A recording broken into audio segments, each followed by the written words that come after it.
Friday Night Frights, and tonight we're going to focus on the disappearance of Judy Petty. Now, I know Safe Haven with Melissa Sandberg. She runs that podcast called Safe Haven. She's done an excellent job on covering this. They actually did investigations out at the family farm with the guy who dropped her off and stuff like that. And there is a link to her Spotify on that. I'll post that in the description box once this video posts. But just to recap right now, basically with Judy Petty, it was about this time ago in 2008. Here it is, 2026, so what, 18 years ago? Time goes quick. I was not living in Parkersburg at this time. 2008, my gosh, what was I doing? I had just graduated college in 2007, so I was still in Indiana, but I didn't hear about this until I moved here about 2015. Everybody hears about this case when they live in Parkersburg. So, like I said, Melissa Sandberg's done a really good job with covering it on Safe Haven. That link will be provided for you down below once the video posts.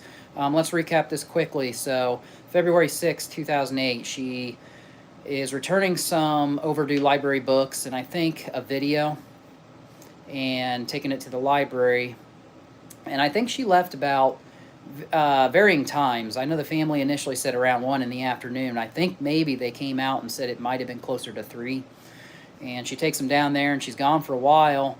And the family gets to wondering if she doesn't come back. And they're like, well, this isn't like her. She said she would be right back. This is the part that gets kind of confusing with Judy Petty. Like, the family even said, her mom said, usually when she says she'll be back, she'll be back. But she liked to walk a lot. She was a diabetic, pretty bad, and walking helped her with manage her diabetes. So they know she brought the stuff back to the library. The materials were dropped off. There is a record of that. So what happened after it? I would say whatever happened with Judy happened after she left the library. So you're at 3100 Emerson Avenue. That's where the Wood County Public Library is on North End. And she walks out, and there are reports that she had a guy pick her up on the way, but this is where it gets very strange. So it's February 6th, it's cold, and you've got a woman who's 48 years old, and the reports are that she's walking all the way out to the family farm, which is like 13 miles away, out at Waverly. And there's a report of, I don't know if she went to a bar. See, one of you guys is tuned in. Thank you very much. Hi back to you. But there are reports that there was a guy by the name of Chris, I think Cutright, if I'm saying the name correctly, and he did work with the investigative team with Safe Haven and Melissa, and I think John is the guy that worked with her, if I'm thinking right. And he cooperated with them, but it gets a little bit strange. He picks her up, and she's not far from her destination. Like I said, 13 miles away from Parkersburg, and she's about 1.5 miles away, and Chris Cutright sees her, picks her up, and then offers to give her a ride the rest of the way. You know, normally in this situation, if you had walked that far, we don't know what would have possessed her to walk that far, but if you would have walked that far, why would you take a ride from somebody, a stranger at that, you know, 1.5 miles out? But then he drives her about 1 mile and says, hey, wait a minute, you're not going the way that I'm going, so I'm going to have to let you out here. Some reports say she was dropped off at the gate of the family farm. Other reports are saying that she was dropped off a little bit before that, actually. She was dropped off at the intersection, I think, of Jericho Road and Old St. Mary's Pike, if I'm thinking right. And so she goes in there, and nobody knows where she's at. So her dad drives that night. I want to say 9 at night, maybe, or maybe a little later. It might have been closer to 11. And he goes out there, and he drives out to the family farm in Waverly. No sign of her. No sign of Judy Petty. The family doesn't know what's going on. They haven't heard from her at this point, and they go back, you know, and they can't really sleep very well. So the next morning, her dad drives back out there again, and all of a sudden the house catches fire, the family farm. And you locals know this story probably even better than I do. I'm just trying to catch up to speed, tapping into Safe Haven's podcast on this. They did really good work on it. and the house is now on fire. And so now you've got the house on fire, the family farm. It wasn't being lived in, and there was not electricity there. So you got to ask the question: what would make Judy want to walk all the way out there to the family farm? For what reason? You know, she's a diabetic. She doesn't have a working car. That's just so far to go, even for me. You know, I'm a runner, and to run 13 miles, that's a half marathon distance. It takes a lot for me to even want to run that distance. So and it's February. I just don't understand. The question is, who did she meet along the way? Was there somebody she met that gave her a ride part of the way from Emerson Avenue? That could be. We know she turned the materials into the library, so something happened after she left the library. You know, it's 2008. She probably had a cell phone. Was she communicating with somebody? Probably. You know, why wasn't that looked into? I never heard anything about communications on a cellular device or anything like that. But something had to happen. After she left that house, she had to have been in communication with somebody. And I was hearing rumors that maybe somebody met up with her right on that main stretch in Parkersburg there. So, like I said, the house is now on fire, and the family's like, well, what was funny about, I don't want to say funny, what was ironic about the house being on fire is that the sheriff's department was there before the fire department was there, and the fire department gets there and they're like, and it was city police. It was city police. They said, why is the city police here? It's out of your jurisdiction. And they said, well, we're here for a missing persons case. And they're like, what? They didn't even know about it. So the family had that going on, missing person, house on fire. Long story short, Judy Petty, they didn't know where she was. Eventually, she was found, I want to say maybe 2 days later. I want to say this all happened on a Friday night, and then it happened to a Sunday. But I don't know. She was found in the cellar right behind the house, or beside it. It's like a basement, so it's like you're going down, and there was a lot of junk and debris in there, and after the fire happened, they initially didn't see her in there. There was so much junk in there that I think she was in the back. So now you've got to really ask the question, how would she have gotten in the back? Who would have had insider knowledge of that family farmhouse? You know, you've got Chris Cutright working with the investigation team saying, yes, I dropped her, I drove her, but I just kind of dropped her off at this intersection before she even got to the house. So who else would be in play? There was also a Mr. Tough Man contest that night that Judy Petty came up missing in Parkersburg at Parkersburg High School.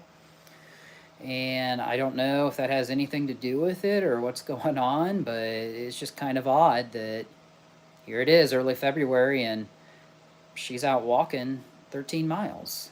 I just have a hard time believing she walked all that way, but we do have a couple witnesses who say that they saw her walking on certain parts, so I don't know. It's weird, but I think the big question in play in this case is who had knowledge of that family farm, because it's out in Waverly. You know, it's up on a hill, and the fire department, they actually just let the house burn because they couldn't even, it was so muddy on that lane to get up there, they couldn't even get their fire truck up there.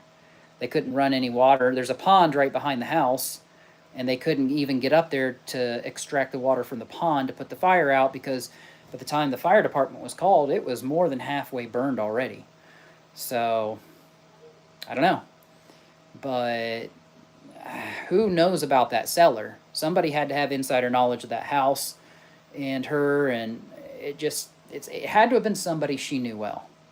It couldn't have been a total stranger. It couldn't have been. There's just no way. The only other thing you could possibly figure is maybe she went up there and maybe there was a homeless guy living in that house. How would they know about it, for one? But you just don't know. And maybe he could have gotten hostile and taken her over. But ask the question, why was she going there in the first place? You know, why would Judy Petty be walking out to the family farmhouse? There's nobody else there. There's no running electricity. What reason would she have had for it? To go alone? Something's not jiving up. And these are the questions that you need to ask and think about in your head if you want to solve that case. I think there's a $5,000 reward out for that. So, you know, we need the community to brainstorm and think together, and maybe, you know, somebody can come up with an answer. Maybe somebody could get that reward money for that. who knows? But it's interesting. So, anyway, let's shift gears a little bit. I went and rubbed my head. My skin, man, I don't understand it. Like, when I scratch, it just stays red for a while. I don't understand that. It always does that. Um, so let's shift gears. I've been working the Gretchen Fleming case, as you guys all know, and the person of interest. I do believe I know where he lives. I'm being fed a little bit of disinformation, on that stuff. I'm pretty confident I know where he lives. I do believe he is back in town, personally. And we monitored the Chelsea Snyder account. I had taken it a step farther and I contacted Pittsburgh FBI. They don't really seem that interested. Now, I don't know if it's standard protocol. This is the third time I have called them on this case. The very first time was like over 2 years ago. Well, 2 years ago, come July maybe. And they did take a lot of details back then. I'll give them credit for that. But they told me at the end, they said, I can't guarantee we're going to help you with this, and if you think there's corruption with your police department, you need to take it to the state attorney general. I never did that. I just kind of let it go. And then the second time I called, I couldn't even get through, so I thought maybe I was being screened out, because the FBI even says they do that. If you call and they say that you don't do due diligence or something, and it's unsubstantiated, then they'll just not even take your call. I couldn't get through the second time. Now this time I did get through. I had to call twice, and a guy did take basic surface information. He didn't take very much, and I asked him at the end of it, I said, do you want more information on this? I was like, you really didn't get hardly anything. And he's like, no, we got what we got, and that's all we need. I'm like, he didn't say they'd contact back or anything, and it's been, what, 3 days? I haven't heard back, so I did get a response from one of the family members of Haley Busby. You guys probably remember me mentioning her.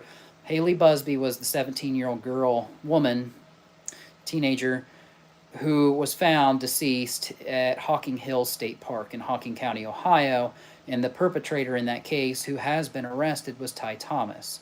And I talked to you guys about Ty Thomas's possible connection with Gretchen Fleming, because the drug community was saying that Ty Thomas was the one that supposedly dumped Gretchen's body in a metal drum, an oil barrel, out at the Wayne National Forest. And I kept hearing that on repeat and repeat and repeat, and it kept coming from members of the drug community.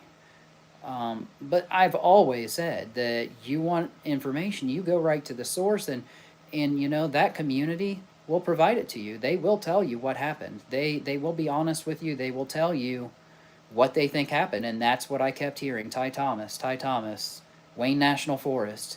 But questions remained. I'm one man.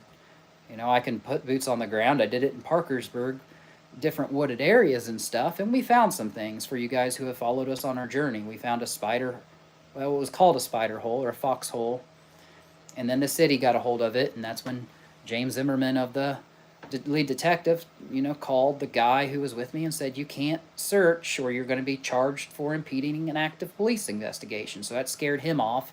He had nothing more to do with it.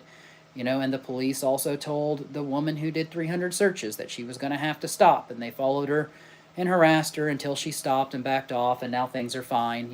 There's no more problems at the moment, but she's had nothing really more to do with it at this point. We're now over 3 years into this case. And now the main perpetrator, who we believe, or at least the person of interest, I believe he's back in town. So where do we go from here? Like I said, I got a contact from, I think it was the aunt of Haley Busby out in Indiana, and she did supply me with the Indiana number for the FBI out there. So let's hope that maybe I can reach out to them and see what's going on, see if there's a possible connection here. I mean, the reason I think there's a connection is, like I said, we kept hearing Ty Thomas, but also with the missing flyer they put out of Haley Busby was that they said she was a Swiftie. Well, the person of interest in this case, who I believe was running the Chelsea Snyder account that I've talked about on a couple previous videos, was getting women's addresses from this Taylor Swift fan group chat. So I put two and two together, and I thought, well, wait a minute, here's Ty Thomas, because he was the one who hid Haley Busby's body off of a trailhead in the Wayne National Forest, it can't be a coincidence. So I haven't gotten more updates on that. I'm not going to say I'm railroaded on it. I'm just saying the Pittsburgh FBI hasn't gotten back to me on anything. So are they working it? Probably not. I don't know. Who knows? But is there a connection that these addresses were being provided to Ty Thomas? Possibly. I don't know. I can't say it 100%, but it sure seems like it. So there's that going on right now. So thanks for checking in, Marcy. Hi back to you. I see you just joined the chat. We just recapped Judy Petty, her disappearance, February 6th of 2008. The big questions in Petty's case are, why was she walking from the library all the way out to the Waverly family farm that burnt? And one update on that is, yes, justice for Judy. One update on that is the fire didn't happen until the next morning. So her dad drives to the family farm in Waverly, and the house is there.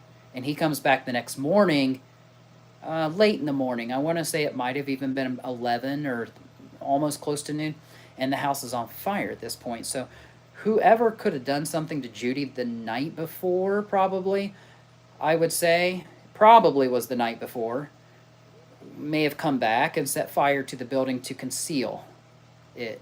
But why would they murder her and put her in that cellar beside the house? I don't know. A couple theories. We had Chris Cutright driving her and dropping her off about an intersection before she got there. It would have been about a half mile before the house. Do I think he's guilty? I don't know.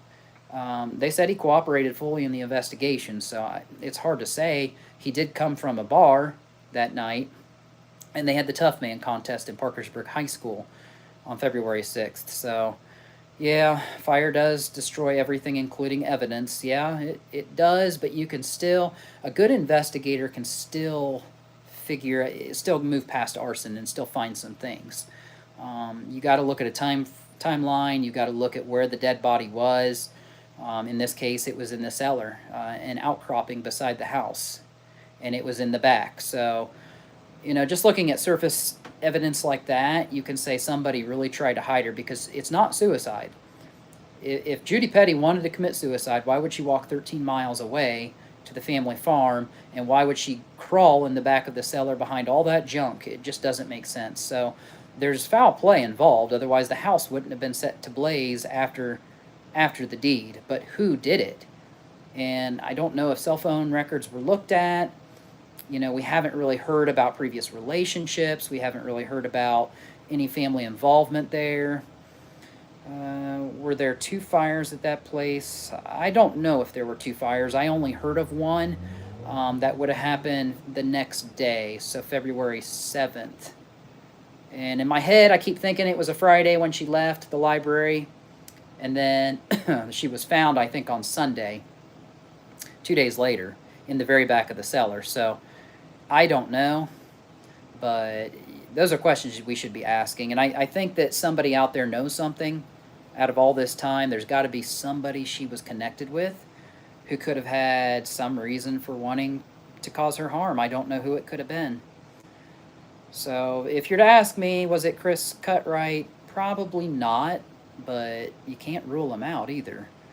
I mean, he was coming from a bar, so who knows? A lot of these things happen at bars or from bars, like in the Gretchen case. So we're not giving up. We'll never give up. I do want to leave you guys on one note here without making this video too long. There is a new investigation group coming to Parkersburg, but I don't think they're from here. I don't know if you've caught this, but there was a Facebook post last night, an anonymous Facebook post saying that they've got detectives, which are private investigators, and they've got drones and stuff. They're asking the public for for donations and stuff. With me, I don't ask for anything. I'm here to help as much as I can. We'll probably turn most of our stuff over to them. It seems like they might be successful. I think they're going to try to set up shop here somewhere. So I don't know. I think it's good. I think that anytime you're chasing evil and you're in it for the right reasons, we're going to find justice. This community deserves it. Parkersburg needs it. It's a long time coming for a lot of these cases, but there's a lot that they don't understand that goes on out here. This area that bleeds into Marietta, Ohio. I mean, now you've got the missing Garrett Hand, I believe, and there's no update on him, and he's been missing for 2 months now. I think he left January 6th, and there's just no update. I saw a flyer for him at the school out at WVUP. That's great. I love that people are doing this. This community is banding together. I love it. We're trying to get justice. But as far as I know, there are no updates in that. So we don't know what happened. With Garrett Hand, I hope I'm saying his name correctly. They're saying that he cut his hair. He had a fascination with water or something. I'm not sure what was going on.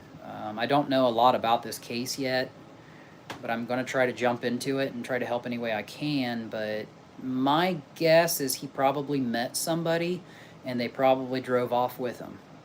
So there is a chance he's still alive somewhere, but some people wonder if maybe he just went to the river and maybe unalived himself. I don't know. But they're saying with the river being frozen now, nobody's going to go out looking or anything, but it's warming up, so I don't know. I mean, yeah, maybe he jumped off a bridge or something. It's happened before. I don't know. I hope not. I pray not. But it has happened before with people doing that in the past. Let's hope not. I don't know what was going on in this young man's life, and I've heard no other updates. So I know that there were searches for a couple days. I don't know how long. We pray that he's found somewhere. Somebody knows something somewhere. It's usually the case. We just never get them to come forward with it.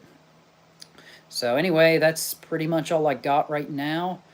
It's Friday the 13th. Let's hope for no bad news. I know, oh gosh, it's been many years. I had terrible luck on Friday the 13th. I had one of my cars at the time. I only had one car at the time, and it burned to the ground in a detached garage fire. This was Muncie, Indiana, and I wasn't even living there. I was just staying there because it saved me distance driving back and forth from the next county over, and there was a fire on the detached garage where my car was parked at the house 2 lengths over, and it completely just destroyed it on Friday the 13th.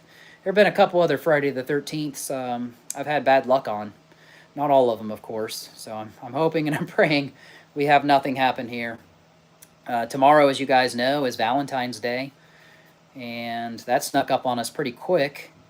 So everything, yeah, you know what comes after Friday the 13th? Well, for this month, it's Valentine's Day, so it's ironic how that happened. And I think that there is supposed to be an eclipse coming too. I've lost track on the date of that, but yeah, Saturday the 14th, yeah.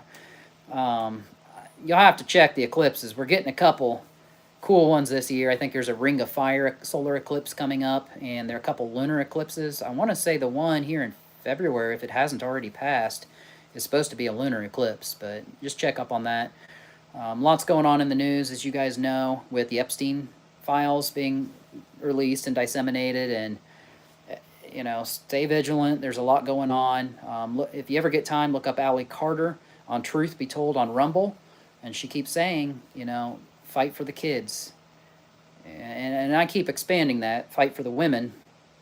As a currently serving military veteran, we need justice for missing women too, and men.